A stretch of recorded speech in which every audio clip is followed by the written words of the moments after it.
ओम शांति। आज 16 फरवरी 2024 के ईश्वरी मधुर महावाक्य सुनते हैं।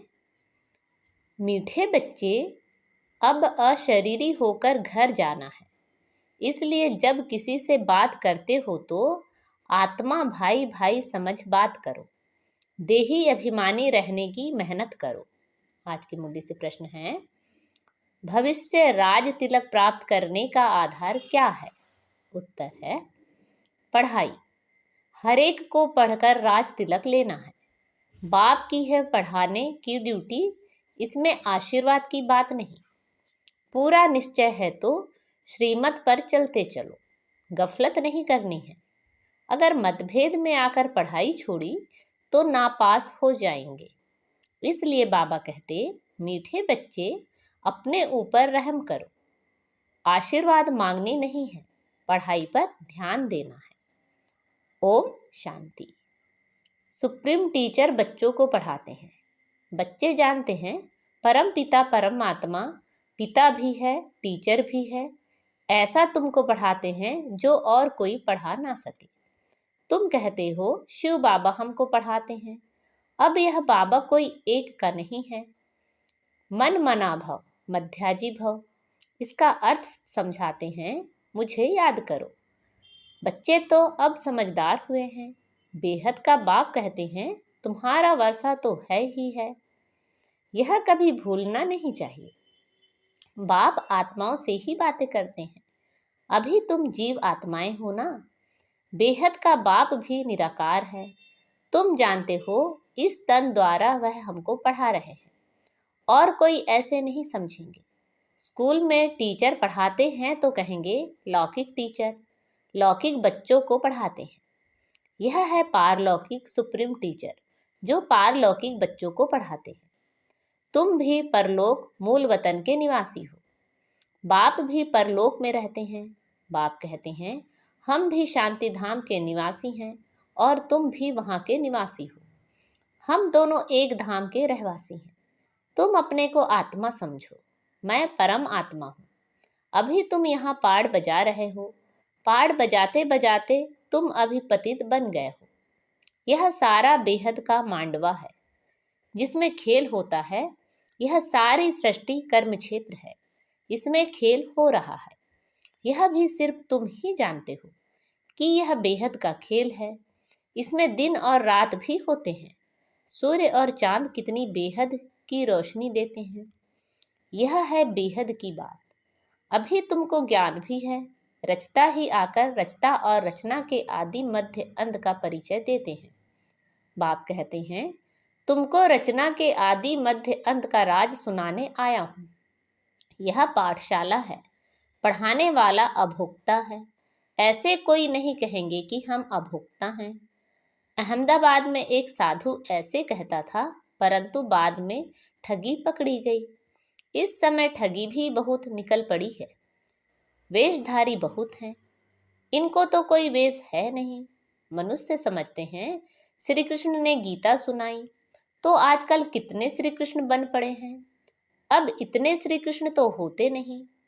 यहाँ तो तुमको शिव बाबा आकर पढ़ाते हैं, आत्माओं को सुनाते हैं। तुमको बार बार कहा गया है कि अपने को आत्मा समझ भाई भाई को सुनाओ। बुद्धि में रहे बाबा की नॉलेज हम भाइयों को सुनाते हैं। मेल अथवा फीमेल दोनों भाई भाई हैं। इसलिए बाप कहते हैं तुम सब मेरे वर्षे के हकदार हो। वैसे फीमेल को वर्षा नहीं मिलता है क्योंकि उनको ससुर घर जाना है। यहाँ तो हैं ही सब आत्माएं, अशरीरी होकर जाना है घर। अभी जो तुमको ज्ञान रत्न मिलते हैं यह अविनाशी रत्न बन जाते हैं। आत्मा ही ज्ञान का सागर बनती है ना। आत्मा ही सब कुछ करती है, परंतु मनुष्यों को देह अभिमान होने के कारण देही अभिमानी बनते नहीं हैं। अब तुमको देही अभिमानी बन एक बाप को याद करना है। कुछ तो मेहनत चाहिए ना। लौकिक गुरु को कितना याद करते हैं, मूर्ति रख देते हैं। अब कहाँ शिव का चित्र, कहाँ मनुष्य का चित्र। रात दिन का फर्क है। वह गुरु का फोटो पहन लेते हैं। पति लोगों को अच्छा नहीं लगता कि दूसरों का फोटो पहने।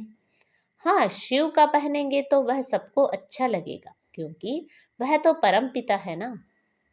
उनका चित्र तो होना चाहिए। यह है गले का हार बनाने वाला। तुम रुद्रमाला का मोती बनेंगे।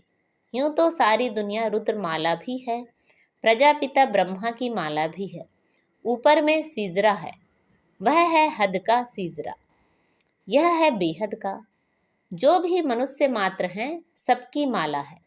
आत्मा कितने छोटे से छोटी बिंदी है, बिल्कुल छोटी बिंदी है। ऐसे ऐसे बिंदी देते जाओ तो अनगिनत हो जाएंगी, गिनती करते करते थक जाएंगे। परंतु देखो, आत्मा का झाड़ कितना छोटा है। ब्रह्म तत्व में बहुत छोटी जगह रहती है। वह फिर यहाँ आती है पाड़ बजाने। तो यहाँ फिर कितनी लंबी चौड़ी दुनिया है। कहाँ कहाँ एरोप्लेन में जाते हैं, वहाँ फिर एरोप्लेन आदि की दरकार नहीं। आत्माओं का छोटा सा झाड़ है, यहाँ मनुष्यों का कितना बड़ा झाड़ है। यह सब है प्रजापिता ब्रह्मा की संतान, जिसको कोई एडम कोई आदि देव कहते हैं। मेल फीमेल तो जरूर है। तुम्हारा है प्रवृत्ति मार्ग, निवृत्ति मार्ग का खेल होता नहीं। एक हाथ से क्या होगा, दोनों पहिए चाहिए। दो हैं तो आपस में रेस करते हैं, दूसरा पहिया साथ नहीं देता तो ढीले पड़ जाते हैं।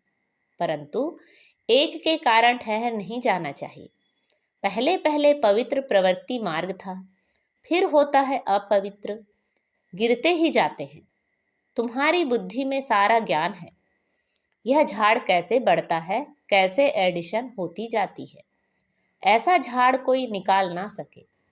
कोई की बुद्धि में रचता और रचना के आदि मध्य अंत का नॉलेज है ही नहीं। इसलिए बाबा ने कहा था, यह लिखो कि हमने रचता द्वारा रचता और रचना की नॉलेज का अंत पाया है।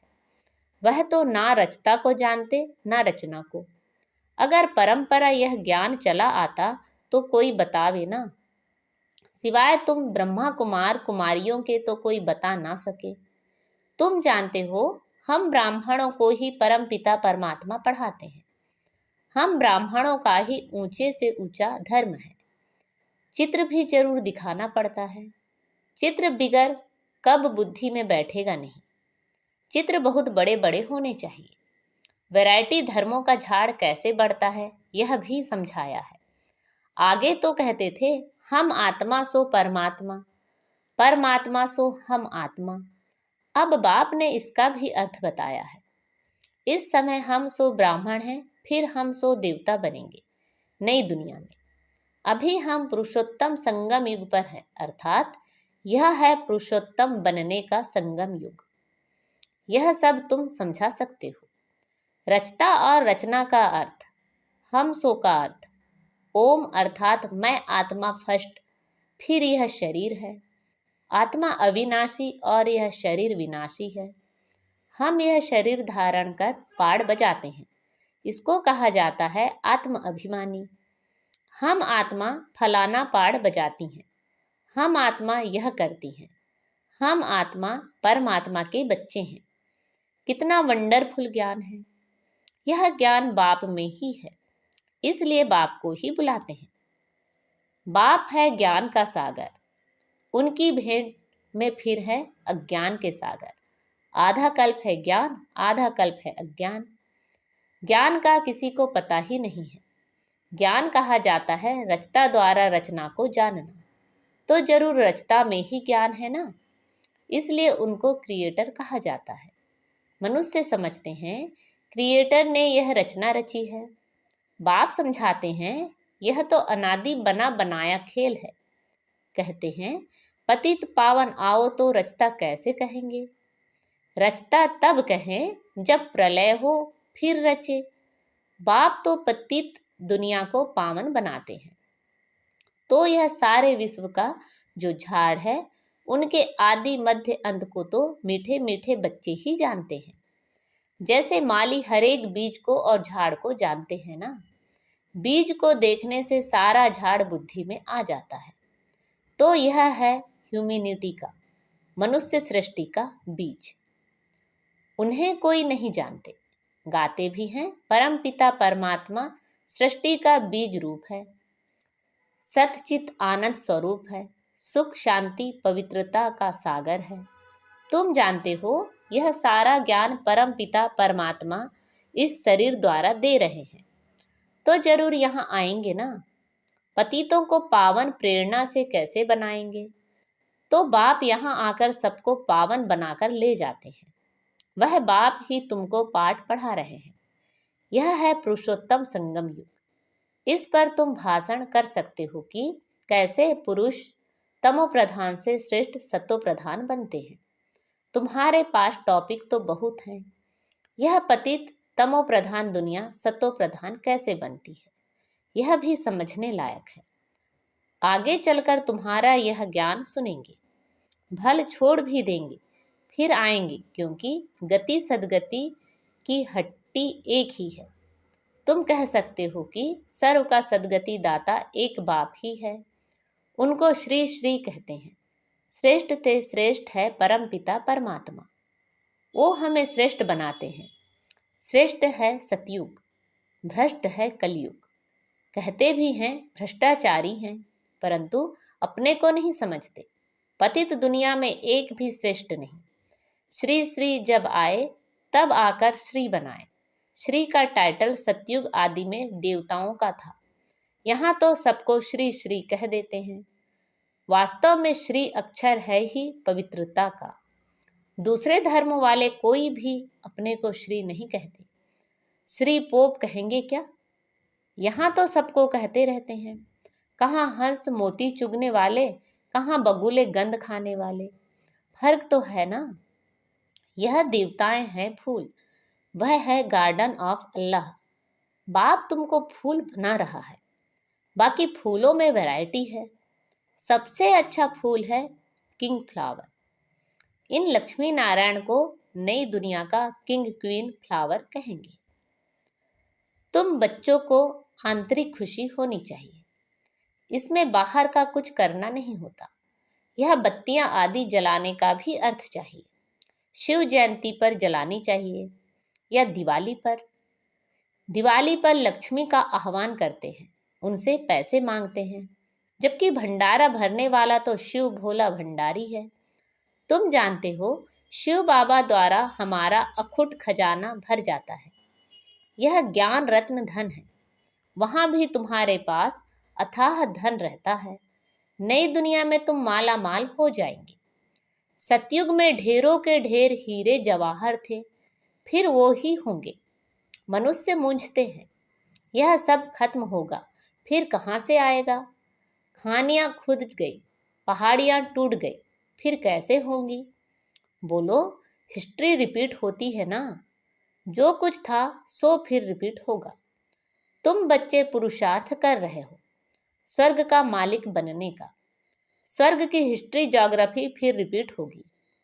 गीत में है ना, आपने सारी सृष्टि, सारा समुद्र, सारी पृथ्वी हमको दे दी है, जो कोई हमसे छीन नहीं सकता। उसकी भेंट में अब क्या है? जमीन के लिए, पानी के लिए, भाषा के लिए लड़ते हैं। स्वर्ग के रचता बाबा का जन्म मनाया जाता है। जरूर उनसे स्वर्ग की बादशाही दी होगी। अब तुमको बाप पढ़ा रहे हैं। तुमको इस शरीर के नाम रूप से न्यारा हो अपने को आत्मा समझना है, पवित्र बनना है, या तो योग बल से या तो सजाएं खाकर। फिर पद भी कम हो जाता है। स्टूडेंट की बुद्धि में रहता है ना, हम इतना मर्तबा पाते हैं, टीचर ने इतना पढ़ाया है। फिर टीचर को भी सौगात देते हैं। यह तो बाप तुमको विश्व का मालिक बनाते हैं, तो तुम फिर भक्ति मार्ग में उनको याद करते रहते हो। बाकी बाप को आप सौगात क्या देंगे? यहाँ तो जो कुछ देखते हो वह तो रहना नहीं है। यह तो पुरानी छीछी दुनिया है। तब तो मुझे बुलाते हैं। बाप तुमको पतित से पावन बनाते हैं। इस खेल को याद करना चाहिए। मेरे में रचना के आदि मध्य अंत की नॉलेज है, तो तुमको सुनाता हूँ। तुम अब सुनते हो, फिर भूल जाते हो। 5000 वर्ष के बाद फिर चक्र पूरा होगा। तुम्हारा पाठ कितना लवली है। तुम सतो प्रधान व लवली बनते हो, फिर तमो प्रधान भी तुम ही बनते हो। तुम ही बुलाते हो बाबा आओ, अब मैं आया हूँ। अगर निश्चय है तो श्रीमत पर चलना चाहिए, गफलत नहीं करनी चाहिए। कई बच्चे मतभेद में आकर पढ़ाई छोड़ देते हैं। श्रीमत पर नहीं चलेंगे, पढ़ेंगे नहीं तो नापास भी तुम ही होंगे।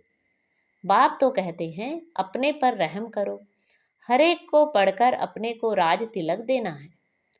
बाप को तो है पढ़ाने की ड्यूटी, इसमें आशीर्वाद की बात नहीं। फिर तो सभी पर आशीर्वाद करनी पड़े। यह कृपा आदि भक्ति मार्ग में मांगते हैं, यहाँ वह बात नहीं। अच्छा, मीठे मीठे से खिलते बच्चों प्रति माता पिता बाप दादा का याद प्यार और गुड मॉर्निंग।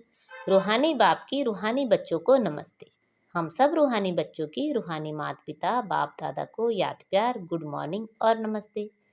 आज की मुरली से धारणा के लिए मुख्य सार हैं।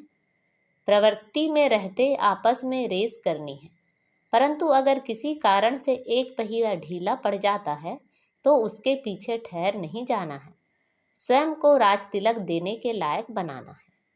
शिव जयंती बड़ी धूमधाम से मनानी है, क्योंकि शिव बाबा जो ज्ञान रत्न देते हैं उससे ही तुम नई दुनिया में मालामाल बनेंगे, तुम्हारे सब भंडारे भरपूर हो जाएंगे। आज बाबा ने हमें वरदान दिया है, बाप से शक्ति लेकर हर परिस्थिति को हल करने वाले साक्षी दृष्टा भाव। आप बच्चे जानते हो कि अति के बाद ही अंत होना है, तो हर प्रकार की हलचल अति में होगी। परिवार में भी खिटपिट होगी, मन में भी अनेक उलझने आएंगी, धन भी नीचे ऊपर होगा। लेकिन जो बाप के साथी हैं, सच्चे हैं, उनका जवाबदार बाप है। ऐसे समय पर मन बाप की तरफ हो तो निर्णय शक्ति से सब पार कर लेंगे। साक्षी दृष्टा हो जाओ तो बाप की शक्ति से भरपूर परिस्थिति को सहज हल कर लेंगे। आज का स्लोगन है, अब सब किनारे छोड़ घर चलने की तैयारी करो। अब सब किनारे छोड़ घर चलने की तैयारी करो। अच्छा, ओम शांति।